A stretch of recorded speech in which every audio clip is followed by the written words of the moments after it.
प्यारे बच्चों, आज हम लोग नए सेशन में आज उपस्थित है। एक बार फिर से आप लोगों का बहुत बहुत स्वागत है इस क्लास 10th के रियल नंबर्स के इस नए सेशन में।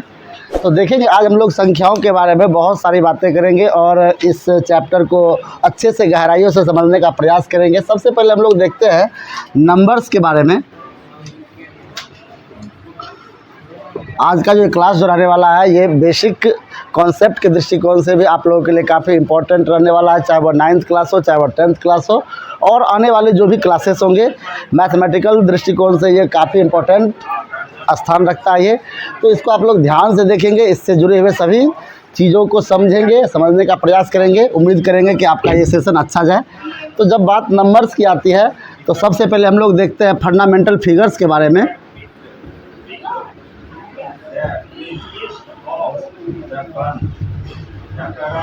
इसको हम लोग कहते हैं मौलिक आकृतियाँ, जिसमें 0, 1, 2, 3, 4, 5, 6, 7, 8 और 9 को रखा गया। कुल मिलाकर इनकी संख्या जो है ये 10 है, ठीक है। और इन्हीं से बनकर हमारा सारा का सारा मैथमेटिकल चीज़ें गुजरता है। तो ये 10 नंबर का ही सारा का सारा मैथ्स है। जितने भी तरीके का आप मैथ्स पढ़ते हैं सब में इन्हीं चीज़ों का उपयोग किया जाता है और अलग अलग नंबर्स बनाए जाते हैं। नंबरों की कोई संख्या डेफिनिट नहीं है। हम लोग मानते हैं कि सबसे स्मॉलेस्ट नंबर 0 है, लेकिन आज हम लोग देखेंगे क्या सबसे स्मॉलेस्ट नंबर 0 है। मेरे अनुसार तो नहीं है, आगे हम लोग देखने ही वाले हैं क्या क्या होने वाला है। तो इनको कहा जाता है फंडामेंटल फिगर्स। तो आपसे अगर कोई पूछेगा बताइए मैथमेटिकल फंडामेंटल फिगर्स कौन है, तो बोलेंगे 0 to 9 are called fundamental figures. यानी 0 से लेकर 9 तक की जो आकृतियां है इसको कहा जाता है मैथ्स की फंडामेंटल फिगर्स या मौलिक आकृतियां। अच्छा, अब देखते हैं टाइप्स ऑफ नंबर्स के बारे में।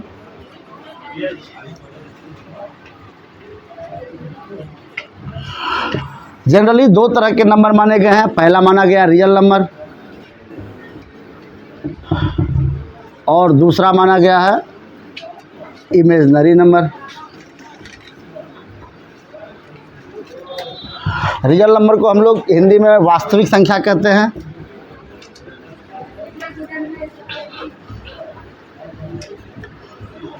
और इमेजिनरी नंबर को हम लोग काल्पनिक संख्याएं कहते हैं। दोनों तरीके के नंबर एग्जिस्ट करते हैं हमारे इस नेचर में। हम लोग जो पढ़ाई करते हैं उसमें ये दोनों तरह के नंबरों का उपयोग करते हैं। आपके क्लास 10 तक रियल नंबर्स का उपयोग होगा। क्लास 10 के बाद जो है 11th में आप इमेजिनरी नंबर के बारे में परिचय पाएंगे। जब 11th का सेशन शुरू होगा तो आपको हम इस इमेजिनरी नंबर से भी परिचय करवाएंगे। फिलहाल हम लोग देखते हैं रियल नंबर्स के बारे में। तो रियल नंबर्स को आप सीधे शब्दों में ऐसे समझ सकते हैं कि those numbers which square is non negative, ऐसे सभी नंबर जिनका हम स्क्वायर करेंगे तो वो नॉन निगेटिव हो, यानी कि माइनस में नहीं है। फॉर एग्जांपल में हम लोग देखते हैं, अगर ये 4 है इसका हम लोग स्क्वायर करते हैं तो देखते हैं ये क्या आ रहा है, 16 आ रहा है। और आपको ये बात पता होनी चाहिए, ये बेसिक चीज़ें हैं। अगर किसी नंबर के पीछे कुछ भी नहीं लगा हुआ हो तो वहाँ पर प्लस छिपा हुआ होता है, यानी कि हिडन रूप से ये मौजूद होता है। अच्छा, एक और नंबर लेते हैं -4, इसका भी स्क्वायर करते हैं, ये भी आ जाता है -4 इंटू -4 करने पर +16। आपने पढ़ा होगा मैथ्स में जब हम लोग चिन्हों का साइन का जब हम मल्टीप्लिकेशन करते हैं तो क्या होता है, ये आप ध्यान से देख लें।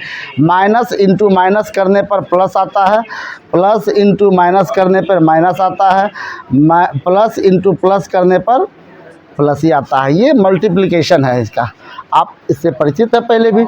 अच्छा, ये तो साइन का मल्टीप्लिकेशन था।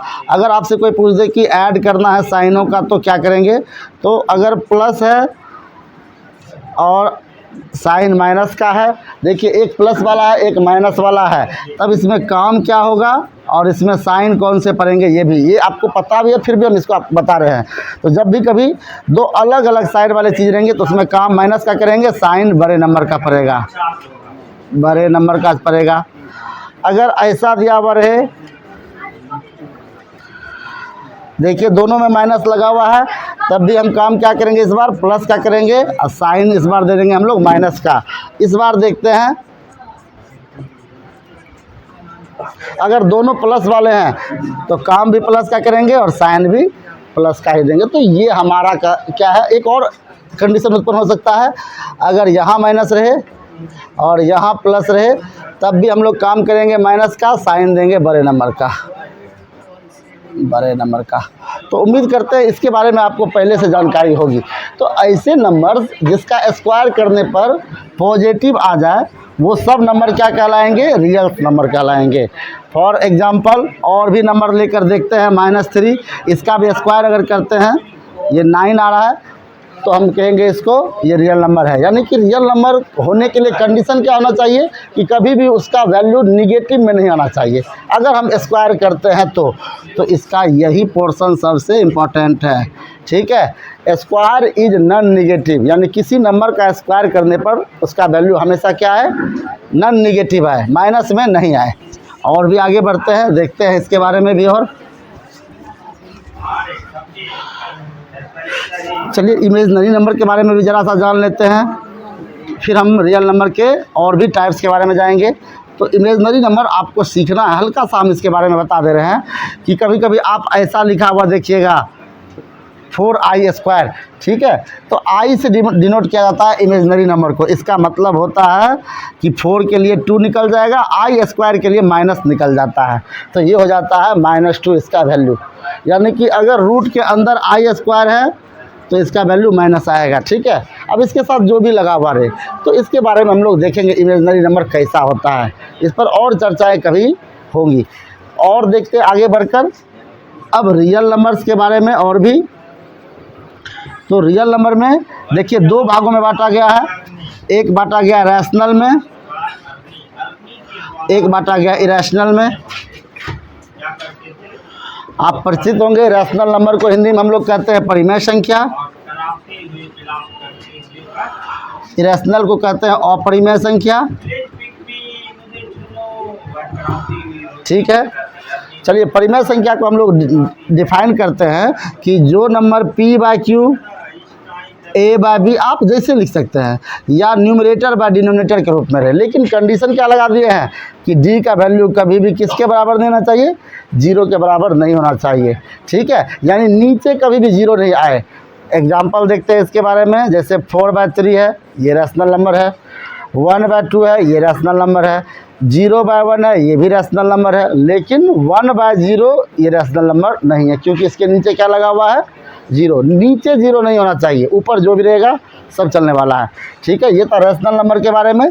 इरेशनल में देखेंगे हम लोग कि जो नंबर क्या रहे, नॉन परफेक्ट हो, ठीक है। नॉन परफेक्ट नंबर कहने का मतलब है कि अगर कोई नंबर रूट्स के अंदर रहेंगे और उसका वैल्यू कम्प्लीटली नहीं आएगा, जैसे इसका वैल्यू कम्प्लीटली नहीं आता है, इसका वैल्यू 1.7321446 इस तरह से जाते जाएंगे, ये सब इरेशनल नंबर कहलाएंगे। तो रैशनल और इरेशनल के बीच अभी और भी हम लोग डिफाइन करेंगे अच्छे से, क्योंकि इसका काम 9th वाले को भी पढ़ना था और 10th वाले के दृष्टिकोण से भी ये काफ़ी इम्पोर्टेंट है, इसीलिए इस पर और ज़्यादा चर्चाएँ हो तो बेहतर रहेगा। देखते हैं रैशनल के बारे में और इरेशनल के बारे में। चलिए रैशनल में और भी चीज़ें होती हैं। हमने 3 तरह की चीज़ें देखी थी उस दिन, डिवाइड करके। एक देख रहे हैं 4 से अगर हम डिवाइड करते हैं 2 को, तो देखते हैं कि यहाँ पर डेसिमल लगाते हैं और 5 टाइम में ये कट जा रहा है। एक नंबर हमने देखा था 7 से 22 को लगाकर, तो ये 21 आया है, ये 1 आया है, नहीं लगाया, यहाँ 0 उतारे हैं, फिर ये 7, फिर ये 3, ठीक है, ये 2, इस तरह से ये बढ़ते चला जाएगा, ठीक है।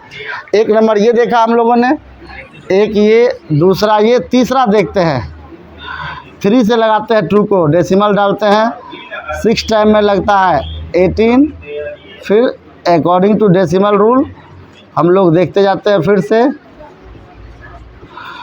तो अभी हमने देखा तीनों तरह के नंबरों के बारे में। एक नंबर हमने देखा जिसका कि पूरा का पूरा कम्प्लीटली क्या है वो डिविजिबल है।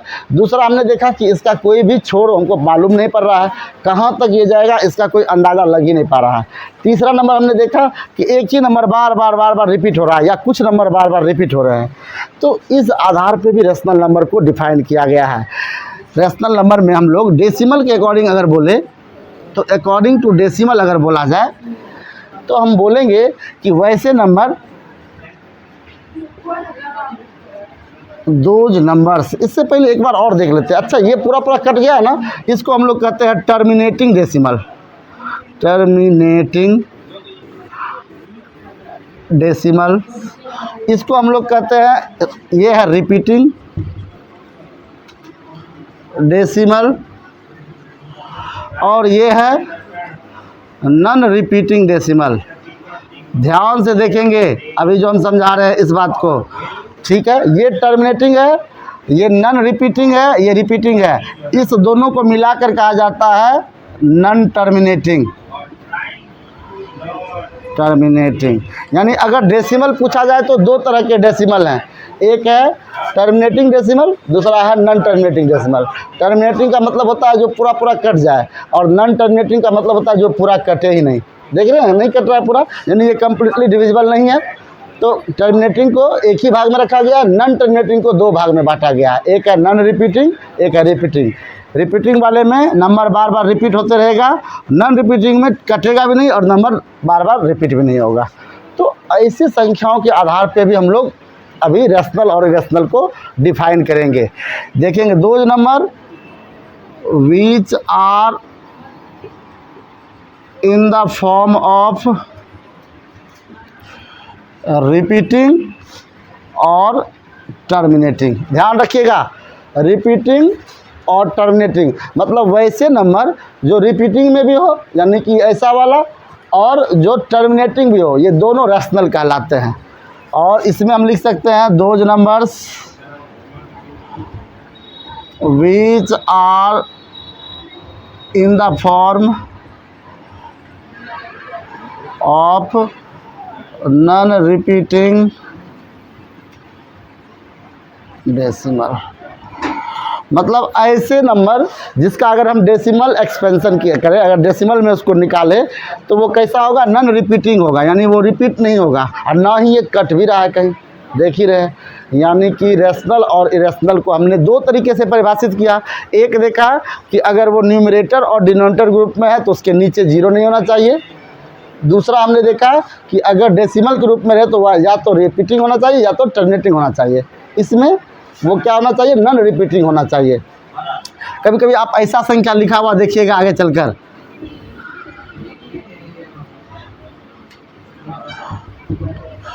देखिए यहाँ कुछ भी रिपीट नहीं हो रहा है, लगातार एक सीक्वेंस में कुछ भी रिपीट नहीं हो रहा है। पहली बार में एक जीरो, दूसरी बार में भी एक जीरो चल सकता है, तीसरी बार में देखते हैं दो दो जीरो है, फिर यहाँ तीन तीन जीरो है, क्या पता आगे जाके चार चार जीरो हो जाए। तो ये सब संख्याएं जो है ना, ये अनुमान पर है, ठीक है। एक तरह से इसे इमेजिनरी में ही रखा जाता, लेकिन ये क्या कर लेता है, फॉलो स्क्वायर करने पर ये भी रियल नंबर के वैल्यू को सेटिस्फाई करता है।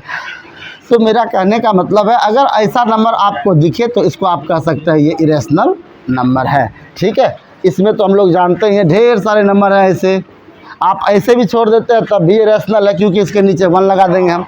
तो रेशनल नंबर और इरेशनल नंबर के बीच में एक डिफरेंस आपने ये भी देख लिया। दूसरा हम लोग देखते हैं इसमें, अगर हम लोग स्क्वायर रूट और स्क्वायर की बातें करें तब, क्योंकि ये चैप्टर उस पर चलने वाला है। अभी हमने बोला था रियल नंबर में कि सर जिसका स्क्वायर किया जाएगा ना वो नॉन निगेटिव है। अभी मैं आपको समझाया था कि इसका स्क्वायर किए और ये पॉजिटिव में आ गया, यानी ये रियल नंबर है। तो स्क्वायर के फॉर्म में अगर रहेगा या स्क्वायर रूट वाले में तो क्या होगा, दो चीज़ें होती है, एक होता है स्क्वायर, एक होता है स्क्वायर रूट। दोनों के बारे में देखेंगे। इसको हम लोग कहते हैं वर्ग, इसको कहते हैं वर्गमूल। मतलब किस मूल का ये बना हुआ, ओरिजिनल इसका नंबर क्या है, ठीक है।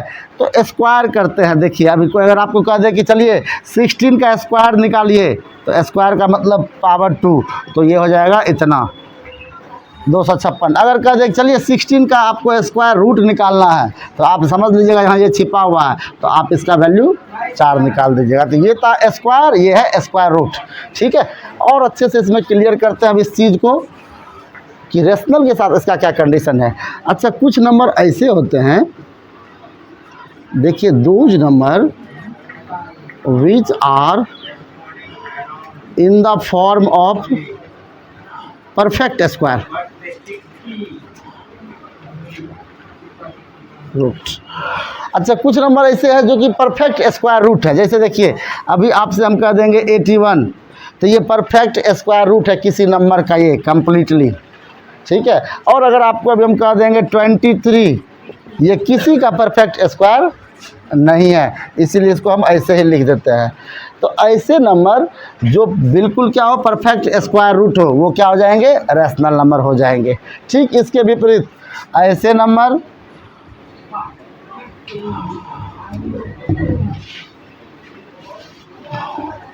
which are not in the form of perfect square root, यानी कि ऐसे नंबर जो परफेक्ट स्क्वायर रूट के फॉर्म में ना हो। फॉर एग्जांपल, अगर एग्जांपल देखते हैं हम लोग, तो देखिए ये हो गया। ठीक है, इसका हम लोग कितना भी निकालने का कोशिश करेंगे, जितना आसानी से ये निकला है और ये कम्प्लीटली डिविजिबल हो गया, उतना आसानी से ये नहीं होने वाला है। यानी कि इरेशनल और रेशनल के बीच में हम लोग अभी अंतर देखते जा रहे हैं, कितना सारा अंतर था। ठीक है, पहला हमने देखा नॉर्मल कंडीशन के आधार पे, दूसरा हमने देखा डेसिमल के आधार पे, तीसरा हमने देखा अभी स्क्वायर और स्क्वायर रूट के आधार पे। तो ये था रेशनल और इरेशनल। आगे और भी इस पर डिस्कशन होगा, फिलहाल आगे बढ़ते हैं हम लोग, देखते हैं अपने टॉपिक को और भी अच्छे से। चलिए, रेशनल में और भी इसके शाखाएं बटे हुए हैं। ठीक है, रेशनल के और भी शाखाएं बटे हुए हैं। एक है इंटीजर, ठीक है, एक है नेचुरल नंबर, एक है होल नंबर, ठीक है, इवन नंबर, ऑड नंबर,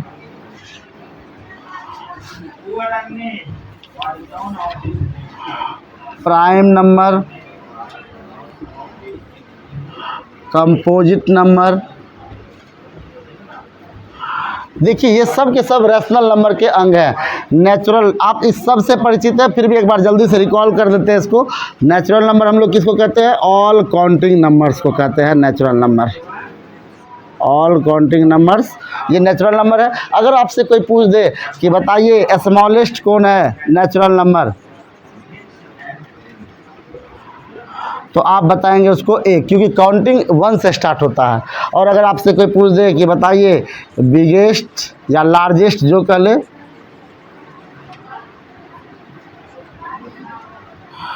ठीक है, तो लार्जेस्ट पूछ दे, तब इसमें हम लोग बोल देंगे इनफाइनाइट, क्योंकि इसके बारे में जानकारी नहीं है कितना दूर तक ये नंबर जाने वाला है। ठीक है, चलिए होल नंबर में देखते हैं। इसमें भी इसी तरह का होता है, इसको कहते हैं पूर्ण संख्या है। ये है प्रकृत संख्या है, ये है पूर्ण संख्या। सब कुछ इसी का है, बस एक चीज़ और लग जाएगा। ठीक है, all natural number starting with 0, मतलब अगर नेचुरल नंबर सभी 0 से स्टार्ट होता है तो उसको होल नंबर कहते हैं। यानी कि इसमें ऐसे लिखा जा सकता है, इस तरह का। तो आपसे पूछेंगे बताइए स्मॉलेस्ट नंबर इसका कौन है, इसका 0 है, और इसका लार्जेस्ट नंबर कौन है, तो इसमें भी हमें भी पता नहीं है। चलिए इवन नंबर में चलते हैं, इवन नंबर के बारे में देखते हैं। तो इसमें हो जाएगा डिविजिबल बाय 2। वैसे नंबर जो 2 से क्या हो जाए, डिविजिबल हो जाए। आप बचपन से पढ़ते आ रहे हैं इसके बारे में कि ऐसे संख्या है जो 2 से पूर्णतः क्या हो, विभाजित हो या कट जाए। ठीक है, फॉर एग्जांपल अगर 4 में 2 से लगा रहे हैं, ठीक है, और वो कट जा रहा है, तो ये क्या है, इवन नंबर है। ठीक है, तो इसको हम लोग ऐसे भी समझ सकते हैं कि 0 2 4 6 8 जिसके लास्ट में रहे, ठीक है। इसमें सबसे स्मॉलेस्ट आपसे पूछेगा स्मॉलेस्ट नंबर, तो आप बता देंगे 2, और फिर पूछेगा इसमें लार्जेस्ट नंबर, तो आप इसमें बता देंगे कि इसका कोई अंत नहीं है। ऑड नंबर पे भी इसी तरह से नॉट डिविजिबल बाय 2, मतलब 2 से क्या है, ये पूर्णतः विभाजित नहीं है, ठीक है। देखते हैं और भी अच्छे से इसको, तो ये 2 से क्या पूर्णतः विभाजित नहीं है। फॉर एग्जांपल 2 से अगर 13 में डिवाइड लगाते हैं तो देखिए यहाँ पर एक रिमाइंडर बच गया है, तो ये क्या है, ऑड नंबर हो गया। तो इसमें भी पूछेंगे बताइए स्मॉलेस्ट नंबर कौन सा हो जाएगा, तो इसका बताएंगे 1, और लार्जेस्ट नंबर पूछेंगे तो इसमें भी आप काउंटिंग इसका नहीं बता पाएंगे, ये अनंत तक फैली हुई है। चलिए इंटीजर के बारे में देखते हैं। इंटीजर को कहा जाता है पूर्णांक, ठीक है, पूर्णांक संख्याएं कहा जाता है इसको। चलिए इसमें देखते हैं थोड़ा सा। तो ये इंटीजर जो है जनरली कई जगहों पे आप देखेंगे कि इंटीजर का ही हिस्सा इनको माना गया है, ये सबको, ठीक है। हम इसको रेशनल नंबर से ही एक ही जगह कर डाले हैं। तो इंटीजर जो है इसमें कौन कौन से नंबर आते हैं ये देख लेते हैं। All whole number with negative numbers, जितना भी होल नंबर है और निगेटिव नंबर है वो सब के सब किस में आ जाएंगे, इंटीजर में आ जाएंगे। फॉर एग्जांपल अगर 0 है तब भी इंटीजर है, अगर 23 है तब भी इंटीजर है। लेकिन हमने एक चीज़ लगा दिया है, निगेटिव नंबर्स भी कह दिए हैं, ठीक है। तो निगेटिव नंबर्स का मतलब हो गया कि अगर यहाँ पर 2 है तो भी वो इंटीजर है, अगर 3 है तो भी इंटीजर है, अगर 5 है तब भी इंटीजर है। तो अभी हम कुछ देर पहले बोल रहे थे कि 0 सबसे छोटी संख्या नहीं मानी जा सकती है इस आधार पे, क्योंकि 0 से पहले भी तो कोई कई संख्या आ गई है। 0 से पहले हम लोग देख रहे हैं 1 2 -1 -2 -3 -4 ऐसे अनंत संख्याएं तक गई हुई है, ठीक है। यानी अगर आपसे पूछ देंगे बताइए स्मॉलेस्ट इंटीजर कौन सा है, तो आप बताएंगे इनफाइनाइट है सर। और पूछेंगे बताइए ग्रेटेस्ट या लार्जेस्ट इंटीजर कौन सा है, वो भी आप इनफाइनाइट बताएंगे, क्योंकि इसका कोई अंत ही नहीं है, ना शुरुआत है, ये एकदम अनंत तक फैला हुआ है, ठीक है। आपके धर्म में महादेव की और इंटीजर की दोनों की संख्या एक जैसी हो गई है, उनका भी आदि नहीं है ना अंत है, इसीलिए उनको कहा जाता है अनंत तक फैला हुआ है, ठीक है। उनका सृष्टि में स्थान अनंत वाला है, कोई छोर ही नहीं है, किसी तरफ छोर नहीं है। तो इंटीजर का भी कोई छोर नहीं है, ना इसका स्मॉलेस्ट मिल पाता है ना लार्जेस्ट मिल पाता है। चलिए प्राइम नंबर की ओर चलते हैं। तो इसमें देखते हैं एक ही कंडीशन है कि डिविजिबल बाय 1 एंड इटसेल्फ,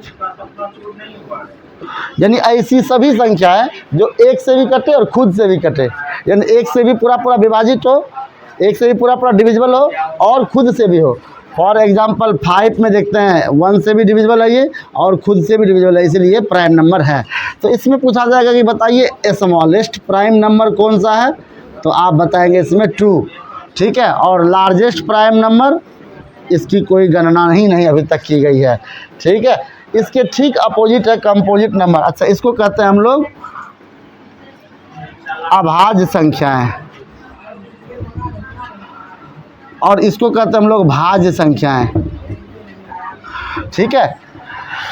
तो इसमें था डिविजिबल बाय 1 एंड इटसेल्फ। इसमें देखते हैं divisible by 1 itself and other number, मतलब ऐसी सभी संख्याएं जिसमें एक से भी डिविजिबल हो, खुद से भी डिविजिबल हो और साथ ही साथ अन्य संख्याओं से भी डिविजिबल हो, ये कहलाता है कंपोजिट नंबर। एग्जांपल में देख लेते हैं हम लोग, जैसे 16 लिखा हुआ है, 1 से भी डिविजिबल है, 2 से भी डिविजिबल है और 4 से भी डिविजिबल है, 8 से भी डिविजिबल है, 16 से भी, तो ये क्या हो जाएगा कंपोजिट नंबर। तो अगर आपसे पूछे कि बताइए स्मॉलेस्ट कंपोजिट नंबर कौन सा है, तो आप इसमें बता देंगे कि सर 4 है सर, क्योंकि इसमें 1 से भी डिविजिबल है, ये 4 से भी है, 2 से भी डिविजिबल है। अच्छा, पूछ दें अगर आपसे कोई लार्जेस्ट कंपोजिट नंबर बता दें, तो ये इनफाइनाइट तक फैला हुआ है। तो ये था रेशनल नंबर का पूरा संसार, ठीक है। Natural, whole, even, odd, integer, prime और कंपोजिट तक फैला हुआ था, ठीक है। अब हम लोग चलते हैं अपने इस चैप्टर की ओर। देखते हैं ज़रा सा इसमें लेमा के बारे में। लेमा क्या है? पिछले क्लास में जब हम पढ़ा रहे थे क्लास 9th के सेशन में, तो कुछ बच्चे 10th वाले भी अवेलेबल थे यहाँ पे, उन्होंने देखा होगा यूक्लिड जी के बारे में। तो मैथ का नाम लिया जाए और वहाँ पर थ्योरी की बातें और यूक्लिड जी ना है, ऐसा हो ही नहीं सकता है। मैथ के थ्योरी में यूक्लिड का वही स्थान है जो न्यूटन का फिजिक्स के मोशन में है। देख, आप जब भी मोशन की बातें करते हैं तो आप आंख मूंद कर एक ही चेहरा नज़र आता है आपको, वो है सर आइजैक न्यूटन। उसी तरह से मैथ्स में जब भी थ्योरी की बातें आएगी तो आपको ये नाम हमेशा मौजूद मिलेगा। इनका नाम है यूक्लिड, जिसके बारे में हमने पहले भी चर्चाएं की है। तो यूक्लिड जी ने एक लेमा दिया है। लेमा, लेमा होता क्या है ये देख लीजिए। लेमा एक प्रकार का स्टेटमेंट है, ए प्रूव्ड स्टेटमेंट है।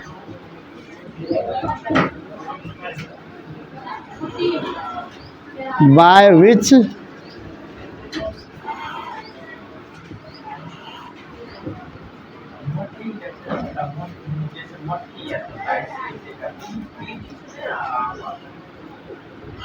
एक ऐसा प्रूव्ड स्टेटमेंट जिसके मदद से हम लोग क्या करते हैं, दूसरे स्टेटमेंट को प्रूव करते हैं। ठीक है, ठीक है। तो दूसरे स्टेटमेंट को प्रूव करने के लिए हम इस प्रूव स्टेटमेंट का यूज करेंगे। फॉर एग्जांपल, हमने अभी देखा है एक चीज़ कि 4 से अगर 12 में भाग लगाते हैं 13 में, तो क्या होता है, 4 3 जा 12 होता है। माइनस किए 1 आया है। आप सभी के नाम से परिचित है। इसको कहा जाता है डिविडेंड,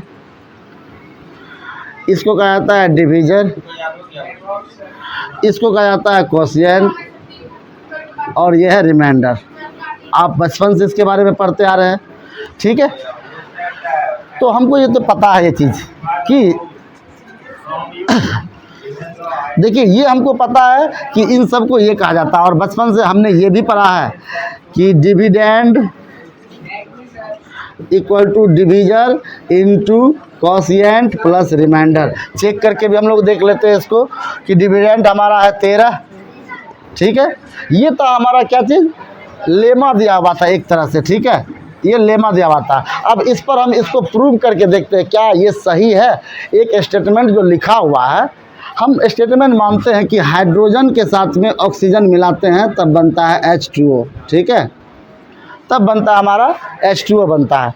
तो इसको हम अगर करके देखेंगे और अगर ये बन जाए तब हम इसको कहेंगे चलिए ये बात सही लिखे थे उन्होंने। ठीक है, तो यूक्लिड जी यही लेमा दिए हैं कि देखिए dividend equal to divisor into quotient plus remainder. क्या इस बात में सच्चाई है, देख लेते चेक करके। तो डिविडेंड के बदले में 13 रखे हैं, डिवीजर के बदले में 4 रखे हैं, कोशिएंट के बदले में 3 रखे हैं, रिमाइंडर के बदले में 1 रखे हैं। तो 4 3 जा 12 प्लस 1 13। यानी कि उन्होंने जो बात बताई है वो बिल्कुल क्या है, सही है। इसी को उन्होंने दूसरे रूप में लिख दिया है। ठीक है, उनके अनुसार उन्होंने क्या लिखा है कि अगर कुछ नंबर दिया हुआ हो, ठीक है, कोई पॉजिटिव इंटीजर्स दिया हुआ है A B ऐसे करके दिया हुआ है नंबर। ठीक है, और उसमें कह रहा है हम लोग डिवाइड करते हैं तो ठीक इसी के जैसा कंडीशन उत्पन्न होता है। जैसे क्या, तो देखिए A इक्वल टू आता है BQ प्लस R। देखिए सेम टू सेम वही चीज़ें हैं, बस समझने की चक्कर है। देखिए इसके स्थान पर ये दिया हुआ है, इन दोनों के स्थान पर देखिए ये दोनों दिया हुआ है, और R के स्थान पर ये R दिया हुआ है।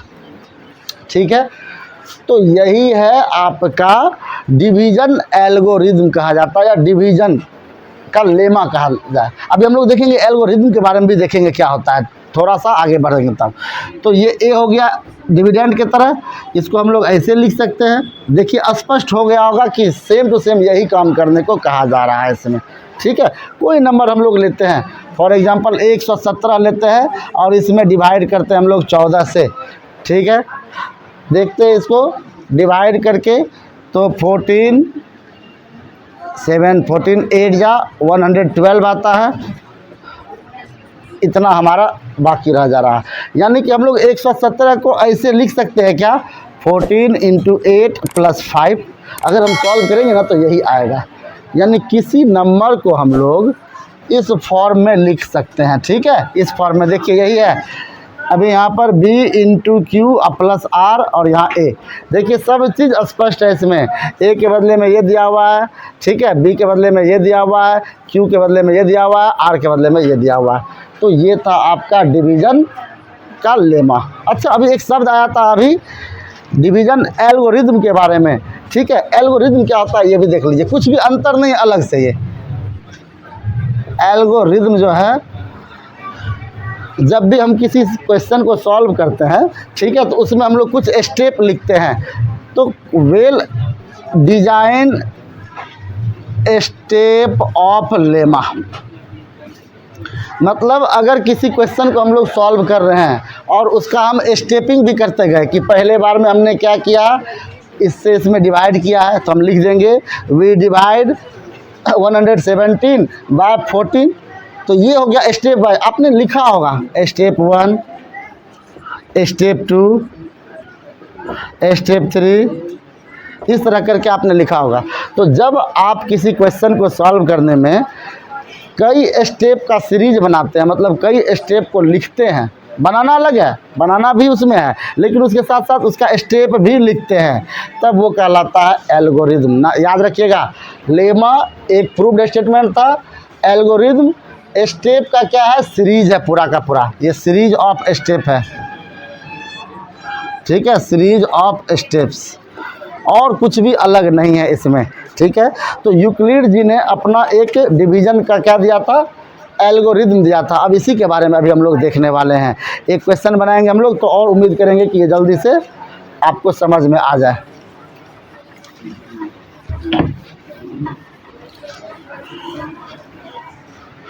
चलिए एक क्वेश्चन हम लोग अभी देखते हैं। यूज करते हैं यूक्लिड जी के डिवीज़न का एल्गोरिदम को, और उसके अनुसार हम लोग सॉल्व करते हैं एचसीएफ निकालने के लिए। तो दो तरह की चीज़ें आपको समझनी पड़ेगी, पहले एलसीएम, एचसीएफ। आप उम्मीद करते हैं कि आप इसके बारे में कम्प्लीटली जान रहे होंगे, लेकिन फिर भी हम लोग इसको अभी देखने वाले हैं। एलसीएम का फुल फॉर्म होता है लोवेस्ट कॉमन मल्टीपल्स, और इसका होता है हाईएस्ट कॉमन फैक्टर्स। दो चीज़ें देखिए अभी, एक देखा हमने मल्टीपल्स के बारे में, एक देखा हमने फैक्टर्स के बारे में।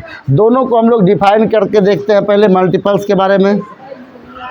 तो अगर आपको कहें मल्टीपल्स निकालने के लिए 4 का, तो 4 का टेबल लिख देंगे आप, 4, 8, 12, 16, 20, 24, इस तरह से बढ़ते चले जाएंगे।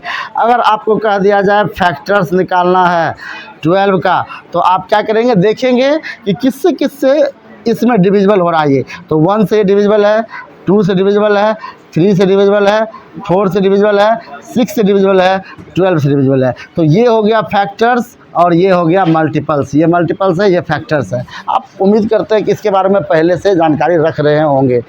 यहाँ दिया हुआ है लोवेस्ट, यहाँ दिया हुआ हाईएस्ट, ठीक है, और दोनों में कह रहा है कॉमन कॉमन। तो हम लोग एक नंबर का अभी चेक करके देख रहे हैं कि 16 और 12 का एलसीएम क्या आएगा और एचसीएफ क्या आएगा। दोनों चीज़ देख रहे हैं हम लोग अभी। देखिए अच्छे से,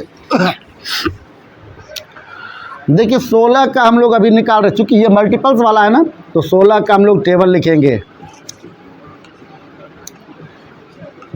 ये टेबल है इसका, इस तरह से बढ़ते चला जाएगा।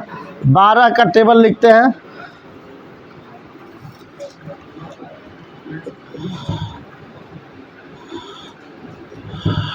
चलिए हमने तो ये लिख दिया मल्टीपल्स। पीछे से हम लोग शुरू कर रहे हैं कि अभी हमने क्या किया, इसका मल्टीपल्स लिख दिया 16 और 12 का।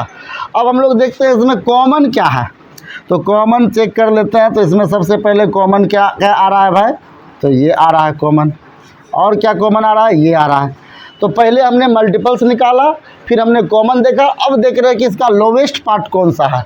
तो कॉमन वाले का लोवेस्ट पार्ट कौन था, 48 था, यानी कि इसका एलसीएम हमारा 48 आया। यही था एलसीएम निकालने का सबसे पहला तरीका जो हमारे भारतीय लोगों ने उपयोग में लाया था। चलिए इसमें देखते हैं हाईएस्ट कॉमन फैक्टर्स वाले में। चलिए 16 का हम लोग फैक्टर निकालते हैं। इसका होता है 1, 2, 4, 8 और 16। इन्हीं नंबरों से ये डिविजिबल है।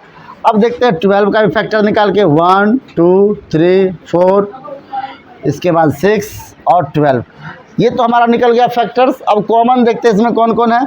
तो कॉमन ये है, कॉमन ये है, कॉमन ये है, ये तीनों कॉमन है। अब इसमें कह रहा है कि बताइए इसका हाईएस्ट वाला कॉमन कौन है, यानी बड़ा सा बड़ा कौन सा कॉमन है। तो ये है जो कि बड़ा नंबर भी है इन तीनों में और कॉमन भी है। तो इसका आंसर आ जाएगा 4। तो आपने देखा अभी एलसीएम को निकालने की विधि और एचसीएफ को निकालने की विधि, ये सबसे प्राचीनतम विधि है। इस विधि से आपके गड़बड़ होने के चांसेस काफ़ी कम हो जाएंगे। ठीक है, तो ये था एलसीएम और एचसीएफ के बारे में बताना हमको ज़रूरी था, क्योंकि यहाँ पर अभी इसका उपयोग करने वाले हैं। अभी हम उम्मीद करते हैं एलसीएम एचसीएफ आप समझ गए होंगे इस तरीके से। और भी तरीके हैं जिसके बारे में हम लोग आगे चर्चा करेंगे। तो एक क्वेश्चन है जिसमें दिया हुआ है 2 नंबर दिया हुआ है 867 और 255। इन दोनों के लिए क्या लिखा है कि डिवीज़न एल्गोरिथम से इसका एचसीएफ निकालना है, इसका एचसीएफ बाय डिवीज़न एल्गोरिथम से।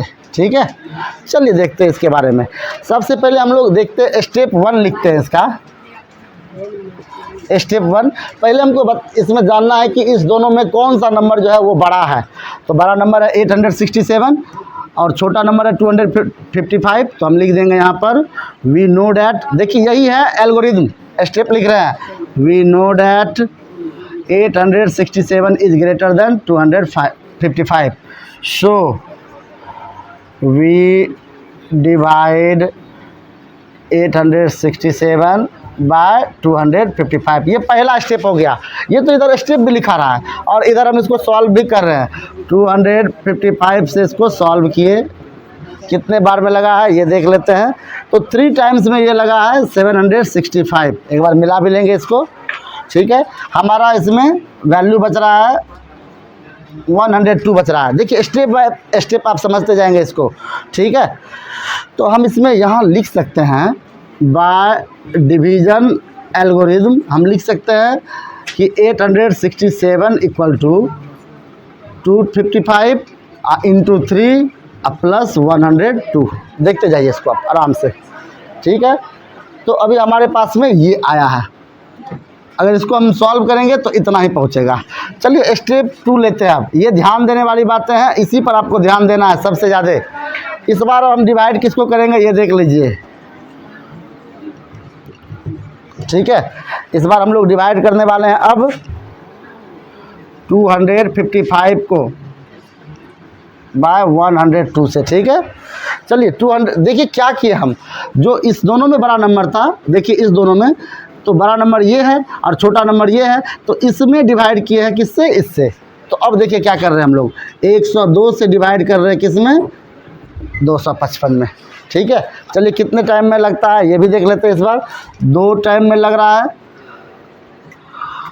5 में से 4 गया 1, यहाँ 5। ये इसको भी हम इसी तरह लिख सकते हैं बाय डिवीज़न एल्गोरिथम। अब क्या आ रहा है आपको, तो आप लिखेंगे 255 इक्वल टू 102 इंटू 2 प्लस 55। देखते जाइए, बस इसी स्टेप को सीखना है आपको। चलिए तीसरा स्टेप लेते हैं अब हम लोग। इस बार हम लोग देखते हैं ये बड़ा नंबर है और ये छोटा नंबर है। ठीक है, तो अब इसमें देखते हैं वी डिवाइड 102 बाय 51। हम लोग 51 से डिवाइड कर रहे हैं किसको, 102 को।